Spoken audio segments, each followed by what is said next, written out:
All right, we are live, guys. Dane here from Clarkie's Column. I'm joined by our favourite podcast co-host, Oliver from NRL, in my opinion. I'll just hand over to you to say g'day real quick, Oliver, and I'll check in with the stream, make sure we're not laggy, and make sure there's no issues. Yep, Oliver from NRL, in my opinion, here in for a good podcast tonight. A little bit different today, guys. Usually, we have a few little segments sort of lined out for the entire process. However, there's that much recent news. We're just going to be going over the latest news, talking about it, and then we're going to finish with Then Versus Now, which is, of course, my favourite segment. Looking now, it says there's no issues with the stream. Brilliant. It looks a little pixelated compared to when I recorded in Sydney, but I do have NBN there, so I suppose that can be almost expected. New layout, guys. Let me know. What do you think? Good? Better? Worse? Let's start off. Most recent news, probably the biggest news story, possibly of the off-season, definitely of this week. Dylan Napa's sex tape videos get leaked to the internet. I guess we don't want to speculate too much as to what's going to happen here. For me, what I think is going to happen with Napa, I think he will be charged with bringing the club or the game into disrepute. I don't think that's very fair, though. Do you think that's fair, Oliver, given, what he was doing was a completely his own private act and someone's recorded that? He's told the club he was unaware he was being recorded, and then, of course, they've gone and uploaded that without his permission. Yeah, I 100% agree with you on there. Obviously, what's in the videos are a bit strange, but again, it's nothing illegal that he's been doing, so there's nothing he can really be charged on. The blame more goes towards the people who have leaked and distributed these videos online.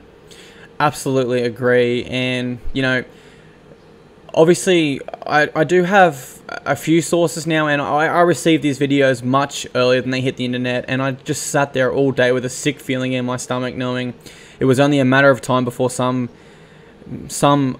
for lack of a better word, asshole values Facebook likes and comments, shares over a human being's, rights. It's really unfortunate for Napa. Like you said, there was nothing illegal that took part, but it is very poor form by the pages that distributed that video. Yeah. As for Dylan Napa, as I said, I think maybe a charge of bringing the club into disrepute, but I don't think that's fair. This is a bit of a hard topic to talk on. It's something definitely, me and Oliver are both obviously not enjoying talking about. So let's move on to Benji Marshall, the West Tigers. They have a change of coach, and Josh Reynolds is expected to be fully fit. With that news, West Tigers coach Michael Maguire has said Benji Marshall is a chance to play in the centres for 2019. Now, for me, a couple years ago, I would have liked that a lot. I think Benji could have made a great centre, but I just don't think his speed's there anymore. What are your sort of thoughts on that there, Oliver? Well, with Josh Reynolds coming back into the squad, that might be really the only place where Benji Marshall can get a start, I guess, because obviously Josh Reynolds is a bit injury prone, as we've seen over the past season or two. It depends on Reynolds' fitness as well, because I'm praying that this doesn't happen, but there's every chance, especially with Reynolds said in the first game, he can get re-injured, and then we'll be back to seeing Benji and Luke Brooks in the halves. But as I said, if Benji does want to get a start in this West Tigers side, which I think he does, and I think the Tigers definitely want him in the side, centre might be the only option. I guess my next question is, and I'm looking at the chat here, a lot of people are saying he needs to be 5'8", won't have the defense. They've already got two decent centers. And that was my next question. If Marshall goes to the center, who misses out of the Tigers' current back five? I think it has to be Norfoluma, with Mahe Fanua going to the wing. You definitely don't take Essen Masters. That's the first name that came to mind that you do not bit out of that side is Essen Masters, definitely. Look, it might have to be Nofaluma. You're right. if Marshall is to go to centre, which is a shame, because you're obviously not going to have a winger coming on as a utility. Mm-hmm. So he would be dropped. Yeah. Happen. Yeah, your voice broke up a little bit there, but I sort of get the gist of what you're saying. It is unfortunate if someone was to be dropped in that situation. The next question I would say to you is, who would you prefer to have that utility role for the Tigers? Would you prefer to see Marshall take a role similar to what he had at the Brisbane Broncos? Or do you think Josh Reynolds plays that role a little better, given he can play hooker as well as in the halves? I'd say probably Benji as a utility. I think especially the Tigers as well, they want Josh Reynolds to start. They want him to be fit. Maybe at the start of the year, because Josh Reynolds is coming back from that injury, maybe it is a smarter option to play him in that utility role and have Benji, at least in the beginning, in the halves, and then maybe make sort of a transition throughout the season, a couple of games in, when Josh Reynolds sort of finds his feet. But I think long-term and on a regular basis, I'd rather have Josh Reynolds in that starting lineup and maybe Benji coming off the bench. Agree. And I think the big thing people are forgetting with this is the combination of Farah and Marshall. They are both obviously no longer in their primes, but I still think the leadership and the chemistry that those two have is a big addition to that West Tigers squad. For that reason, I tend to think Marshall stays at 5'8", and we bring Josh off the bench as a utility. Our next bit of news, the Parramatta Eels. Now, this is only a rumour. There's certainly nothing official from the club or anything to suggest this is fact. They are rumoured, though, to be considering moving Michael Jennings to reserve grade permanently in a hope that he gets over football and walks away. Is this business as usual, Oliver, or do you think this is a little bit dirty if the Eels did employ that tactic? A little bit dirty, obviously, because he's not being given a fair chance. Then he's not being dropped because he's not playing good. Obviously, we haven't even seen a ball be kicked yet in the NRL season. It's more, I guess, as well, due to his contract as well. They don't want to release him because they don't want to have to pay him out. They want him to choose to leave the club, and that's what it comes down to. Really, is money. Otherwise, they would play him. And also, where he goes after this, I don't really see. Maybe he gets sick of footy and just gives it, but I don't see really any club in the NRL sort of taking him on. Yeah, I think after this, Super League will be Jennings' only option, if that is an option. Certainly, his defense, I noticed last year, was obviously very poor. I think it was in his 250th game, his brother Robert scored 3 tries down his side. Yeah. And a lot of them were just off the scrum, which I sort of thought was very poor defensive reads by Michael. And, throughout his career when he was the Australian centre and the New South Wales Blues centre, his best attribute was always his speed. You can't question that. That's just a fact. His speed was always his best attribute. And I think that may have not abandoned him, but I think that may have lessened as the years have gone by for Michael. Yeah, definitely. So let me know, guys, in the chat, as you guys are letting me know now, actually, is Jennings worth 800k? Not one person has said yes there. The lowest we've got is 5 cents. And the reasonable options, we've got 500k, maybe 300k, 250. I agree with the chat there. Let's move on to our next bit of news. Tim Simona wants an NRL return. He's spent, I think, 2 years out of the game now, and he is serious about a comeback. He's going to speak to the Rugby League Players Association about his options and whether that's viable. Now, this isn't so much a case of, would you like to see him back? It's more a case of, does he deserve to be back in the NRL? Yeah. And what are your thoughts on that? Would you like to see... Okay, let's put this in perspective, because I'm going to bring up my column now and see exactly what he did wrong, so I'm making sure. I'm going to put this in a scenario for you here, Oliver. Tim Simona has signed, let's say, a 2-year deal with the Gold Coast Titans, our team. He's come out and said this quote, "I have to have rugby league in my life. I go to a park with the football nearly every day, and I dream of playing NRL again. However, in the back of your mind, you're remembering 2 years ago, where, quote from my article, Simona was deregistered indefinitely after being found of betting on opposition teams to win, betting on his opposite number to score, lying to the NRL integrity unit, and selling jerseys for charity, yet keeping the funds for his own personal gain. Would you be happy if you saw the headline, Simona signs with Titans? Not really, because even if he doesn't, there's always that thought that he could still be up to his old tricks, I guess you could say. Every missed tackle, every knock on, which I think is what you told me earlier offline. Every mistake he makes is going to be scrutinised in one way or another, just because of the history that he's had. Yeah, I think there's obviously worse things that have happened and they've been allowed to return. But if Simona was playing for the Titans and he missed a crucial tackle and the other team win, or he knocked on, I'd be sitting there and I'd be very suspicious. I'd be thinking, has he had another bet on the other team?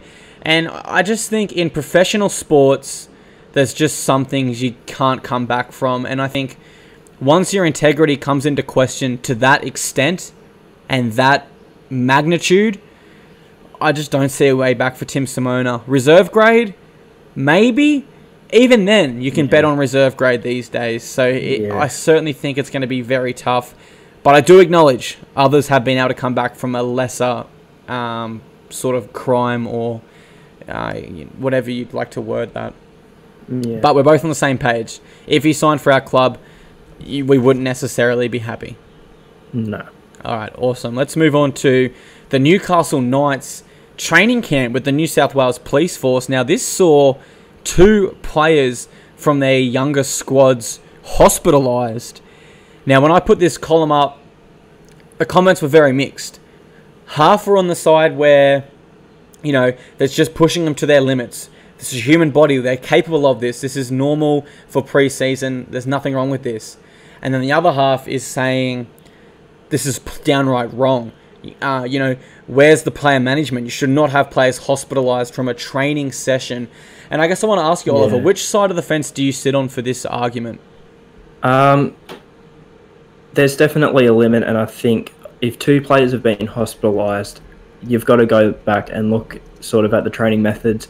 I think sort of the standard, I guess you could say, or how hard players are pushed in pre-season traiing for all clubs for years, because the Dragons, Mary McGregor especially, is notorious for having these really hard pre-season training camps for the Dragons, and it sees them have a very successful first half to the season. He's renowned for his pre-season training methods to get his team fit. The Dragons always look like the fittest team in the comp in the first few rounds, and that is generally why they are up there on the ladder.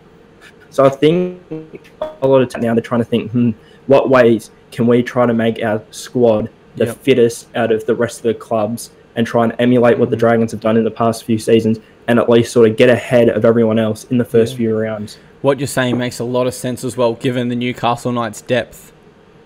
I mean, they don't have to worry too much about... the Dragons' top 17 last year was their top 17. Yeah. We are just guessing if we were to pick a Newcastle Knights top 17 because there's so much depth.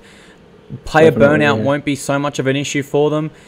To me, a little bit of the responsibility relies on these players. They weren't effectively hydrating themselves.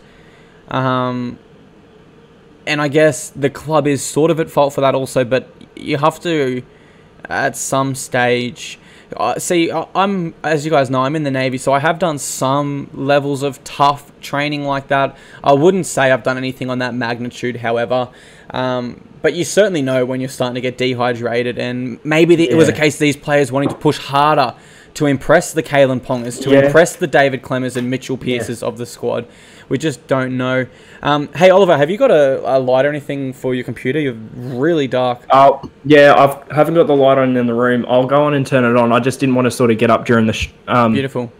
Untold, but yeah, I'll get a light on. Beautiful, that's okay. So yeah, as Oliver turns on his light, guys, I am interested to know from you guys, where does this, which side of the fence do you guys sit on this? Do you think it is a case of tough training, it's absolutely necessary, or do you guys think that the Knights might have taken this a little bit too far, given 2 people are hospitalised? I'm really interested to hear your thoughts on this in the chat, as like I said, it seems to be really 50-50 across my columns online. And Oliver is back. We can see him again. Would you believe it? And yeah, 50-50. It's 100% not necessary. Just trying to read some of the comments now. Yeah. Everyone seems to sort of be 50-50 on it as well, as to whether it was appropriate or... tough training is fine, but there's always a line drawn. I'm on the fence. Yeah, everyone sort of seems to be 50-50 on this one. And, you know, we just tried to break it down then, but it is a tough one. There's so many variables, and... Probably the largest variable, as I said, would have been how hard were these young fellas pushing themselves to try to impress the senior members of the squad. As we move on to the Knights, not good news again, unfortunately. No. Tautau Moga has been charged with assault. I believe it was from Boxing Day on a taxi driver. Let's not speculate too much as to what his suspension will be if found guilty, because at this stage, obviously, he is innocent until proven guilty. But let's talk about, do the Knights have the depth to cover if, potentially, there was a suspension handed down to Moga? I'd have to say so. They've also, let's not forget, even the players that we don't know about in sort of the younger grades, there's always the younger grades there. You can bring players up, even if you're sort of not thinking in the top 30 squad. An option is also... Sorry to cut you off there, but I just got really excited thinking of this prospect.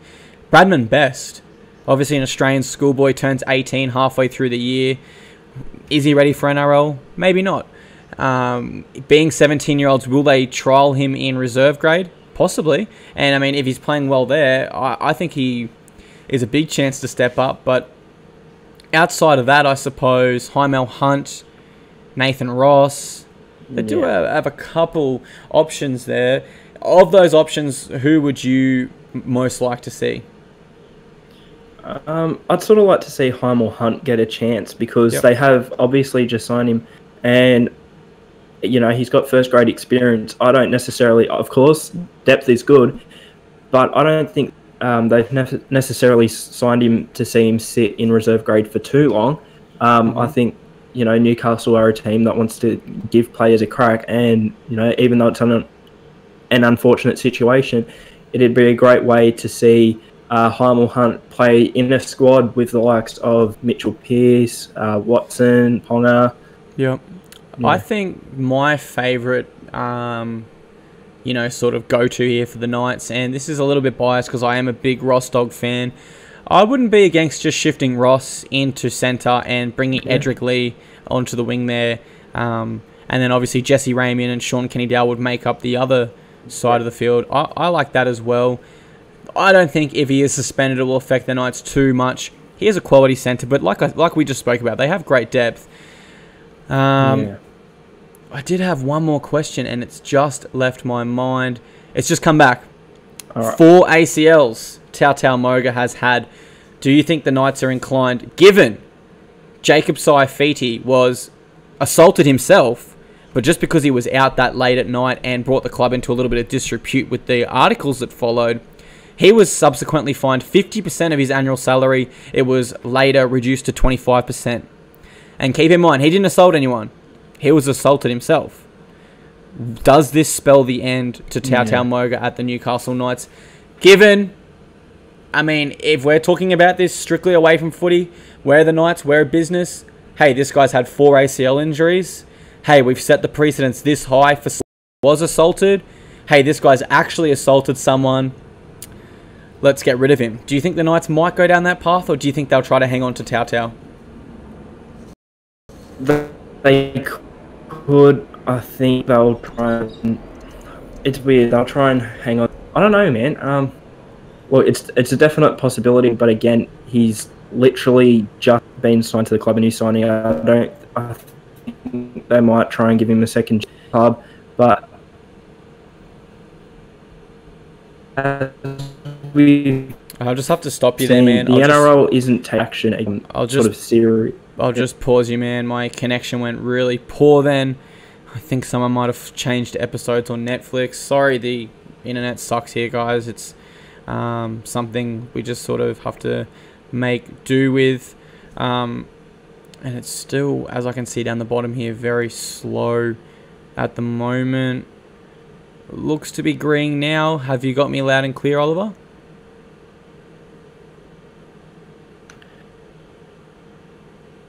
Have you got me there, man, or is it all pretty quiet? A little bit laggy. Yeah, everyone's saying in the thing it's gone laggy, as perhaps someone started a download inside.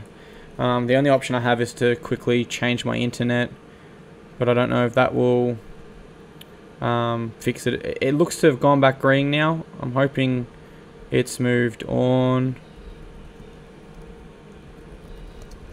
I'll just let the chat know that I'm working on it, but on OBS it is giving me a green light again. It was red before. I'm hearing you better now. Sort of the only other option I have is to close down the stream and have no interaction with people. Because obviously if I have that going as well, it's going to use up some of the internet. But it looks to be good now, so I'm sorry I had to cut you off there, man, but we'll carry on. Do you think the Knights will try to get rid of Moga as for the reasons we spoke about before, all that lag? Sorry for the lag. As we're talking about on the Knights training, you could look at it as yes, because the club needs to take action, and as you said, the 4 ACLs as well could be a bit of a liability. But I don't know about you, but the impression they would have been holding him sort of at a higher esteem players. Just in general, the NRL for me doesn't take sort of to players who have had similar situations occur. Maybe the punishments have not been strong enough to the clubs. If you sort of discipline players. Yeah. Hey, I'm just gonna have to stop you again, man. I'm gonna switch internet real quick. It's not okay if you. It's all good. It might cut out the stream. I'm not sure. I'm hoping it continues, but I'm gonna have to